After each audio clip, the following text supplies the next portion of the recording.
ஒரு கல் ஒரு கண்ணாடி. இந்த உண்மையான டைட்டில் பார்த்தீங்கன்னா ஒரே கலக்கல் ஒரே கலாச்சல் அப்படின்னு தான் சொல்லணும். அதான் ஓகே சொல்லணும். படம் ஃபுல்லாக ஒரே கலாச்சலாக தான் இருக்குது, ஜாலியாக இருக்கும். ராஜேஷ் உடைய காம்பினேஷன் 3வது படம், ஃபஸ்ட்டு படத்துலேருந்து பண்ணிகிட்ருக்கோம். அவர் வந்து படத்தை வந்து ஃபிகர் மாதிரி பார்க்குறாரு. எப்படின்னா ஃபஸ்ட்டு ஒரு ஃபிகரை பார்த்தோம் நம்ம எஸ்எம்எஸ் அனுப்புவோம், ட்ரை பண்ணுவோம், அப்புறம் ஃப்ரெண்ட்லியாக இருக்கலாம் அப்படின்னுவோம், அதுக்கப்புறம் லவ் வந்து ஓகே பண்ணுவோம். ஸோ அந்த மாதிரி ஒரு படம் பார்த்தீங்கன்னா ஃபஸ்ட்டு எஸ்எம்எஸ்ஸு, அப்புறம் வந்து நண்பேண்டா பாஸு, இப்போ ஓகே. ஸோ இந்த மாதிரி ஒரு படத்தை மாதிரி ஒரு டைட்டில் வச்சு கொண்டு போயிட்டுருக்காரு. அவருக்கு எனக்கு ஒரு நல்ல கெமிஸ்ட்ரி. என்னென்னா கிட்டத்தட்ட அவர் யோசிக்கிற கவுண்டர் நான் பேசுகிற கவுண்டருக்கு ஒரே மாதிரி தான் இருக்கும். ஒரு சின்ன ஒரு வித்தியாசங்கள் தான் வரும். அவர் வந்து போண்டா அப்படின்னாருனா நான் வந்து கார போண்டான்னு, அவ்வளோதான். மற்றபடி போண்டான்ற விஷயம் ஒரே மாதிரி தான் இருக்கும். ஸோ 2 பேரும் சொல்லப்போனால் அந்த கெமிஸ்ட்ரி அந்த விஷயங்கள் வந்து 2 பேரும் நல்லா சிங்க் ஆகிருக்கு. ஏன்னா காமெடி ஃபிலிம் எடுக்கும்போது சீரியஸாக இருக்க முடியாது இல்லைங்களா, காமெடியாக தான் இருந்தாங்கணும். ஸோ அவர் அதுவும் இல்லாமல் எதுவுமே ரொம்ப சீரியஸாக நாங்கள் பேச மாட்டோம். மேபி சீரியஸான ஒரு படம் பார்த்தா கூட சிரிக்க ஆரம்பிச்சிருவோம்.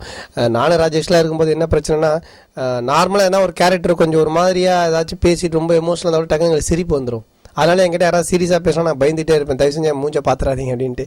ஸோ அப்படியே பழகிட்டோம். என்னென்னா லைஃப்ன்றது ஒன்றும் இல்லைங்க, எல்லாமே படம்ன்றதில்ல, நார்மல் லைஃபே வந்து ஜாலி தான். நம்ம சந்தோஷமாக இருக்கதா கடவுள் எல்லாமே படைச்சி உள்ள கொடுத்துருக்காரு. சும்மா நம்மளை போட்டு டம்ப் பண்ணிவிட்டு நம்ம தேவையில்லாத விஷயங்களை யோசிச்சுட்டு நம்ம கஷ்டப்பட்டுட்டு இருக்கோம். ஸோ ஒன்றுமே இல்லை, லைஃபு ஒரு ட்ராவலிங், அவ்வளோதான். அதை நினச்சா ஜாலியாக இருக்கலாம். ஸோ அதனால் நாங்கள் மேக்ஸிமம் ஜாலியாக தான் இருப்போம். அதில் எங்களால் ஒரு ஜாலியான சீன் ஜாலியான விஷயங்கள் மட்டுமே தான் யோசிக்க முடியுது. அதனால தான் எனி சீரியஸ் என்ன ஒரு விஷயம் அந்த லைட்டு போது ரொம்ப அர்ஜென்ட் ஷாட் எடுக்கணும்னா கூட சரி, அது எதனா காமெடியாக பேசி தான் எடுப்போமே தவிர அங்கே போய்ட்டு அர்ஜென்ட் ஐயோ அவசரம்லாம் அப்படி எடுக்கவே மாட்டோம். ஸோ அது ஒரு விஷயமான ஆரோக்கியம் தான் உடம்புக்கும். எல்லாமே நார்மலாக அந்த கதையோடு வரும்போது சில கேரக்டர் நாங்கள் யோசிப்போம், இந்த மாதிரி என்ன பண்ணலாம் என்ன செய்யலாம் அப்படின்னு சொல்லிட்டு நிறைய கேரக்டர்ஸை மீட் பண்ணுவோம். ஸோ அதுலேருந்து எடுக்கிற ஒரு விஷயம் தான். எங்கள் ஏரியாவில் ஒருத்தர் வந்து ஃபுல்லாக சரக்கு போட்டு வந்து ஒரு நாயை பார்த்து திட்டிகிட்டு இருந்தார், என்னையே பார்த்து கொலைக்கிறீ நீனா அவ்வளோ பெரிய அப்பாட்டக்கிற அப்படின்னு. ஸோ என்னென்னா அப்போ டக்குன்னு நல்லா இருந்துச்சு, கேட்சிங் இருந்துச்சு அந்த வார்த்தை. சரி சொல்லிட்டு அப்புறம் அதை எடுத்து யூஸ் பண்ணோம். அப்புறம் இதில் வந்து ஃபேக்ட்ன்றது வந்து ஓகேல வந்து நண்பேண்டா வந்து என்னென்னா அதில் ஏதோ ஒரு வார்த்தை சொல்லணும் ஃப்ரெண்ட்ஷிப்பை பற்றி. நம்ம சரி நண்பேண்டா அப்படின்னு சொல்லுவோம், நண்பண்டா அப்படின்னு சொல்லுவோம். தலைவர் ரஜினி சார் வந்து நண்பேண்டா அப்படின்னு சொல்லுவார், நீ ஏன்னா நீ நண்பண்டா அப்படின்னு. ஸோ அதே இன்னும் கொஞ்சம் இழுத்து நண்பேண்டா அப்படின்னு சொல்லுவோம் அப்படின்னு சொல்லி சும்மா ட்ரை பண்ணோம், அது நல்லா அமைஞ்சிருது. ஆனால் இதில் ஃபேக்ட்ன்ற ஒரு வார்த்தையும் வந்து நார்மலாக பார்த்தீங்கன்னா ரொம்ப ஒரு ஏஜ்டு பர்சன்லாம் சொல்லுவாங்க. அதனால் ஒன்று சொன்னாங்க, ஆமாம் ஃபேக்ட் அப்படின்வாங்க. ஸோ இவன் வந்து பார்த்தான்ற கேரக்டர் இந்த படத்தில் பார்த்தீங்கன்னா ரொம்ப நார்மலாக ஒரு சின்ன பையனாக இருந்தாலும் பேசுறதெல்லாம் ரொம்ப பழுத்த படம் மாதிரி பேசுவாங்க. ஸோ அந்த கேரக்டர் இது சொன்னால் நல்லாயிருக்கும் அப்படின்றது டிஸ்கஸ் பண்ணி பண்ணதான். ஹோம் ஒர்க் தான் எல்லாமே, நம்ம எப்படி பண்ணால் நல்லாயிருக்கும், இன்னும் எப்படி டிஃப்ரெண்ட்டாக பண்ணலாம் அப்படின்றது. நான் அது சொன்னால் ஃபுல்லாக கதையே சொல்லணும், நீங்கள் அது படமாக பார்த்தீங்கன்னா தான் தெரியும் ஏன் இந்த மாதிரி காஸ்டியூம் போடுறோம், ஏன் இந்த மாதிரி பாடி லாங்குவேஜ் பண்ணுறான்னு. ஸோ ஓவராலாக அவனோட கேரக்டர் அந்த மாதிரி வந்துட்டுருக்கும். பார்த்த சார் இது அவன் அப்படி தான் இருப்பான் அப்படின்ற மாதிரி. குட் மார்னிங் குட் நைட் தான் சொல்லணும், அதான் மெசேஜ்னு அனுப்புகிறாங்க எல்லாரும் ஃபோனில். இப்போல்லாம் மெசேஜ்னு யாருங்க அனுப்புகிறாங்க, ஒன்றும் ஃபார்வர்டு மெசேஜ் வருது, இல்லாட்டி good morning good night happy Pongal தான் வருது. ஏன்னா அது மெசேஜெலாம் நம்மகிட்ட எதிர்பார்க்க மாட்டோம். நம்மக்கிட்ட என்ன ஜனங்க எதிர்பார்க்குறாங்களோ அதை நம்ம கொடுக்கணும். எவ்வளோ மெசேஜ் உள்ள புக்ஸ் இருக்குது, திருக்குறள் இருக்குது, அது இருக்குது இது இருக்குது, அதெல்லாம் மெசேஜெலாம் படித்து திருந்தாதவங்களாம் நாங்கள் சொல்கிற மெசேஜ் கேட்டு திருந்த போகிறாங்க.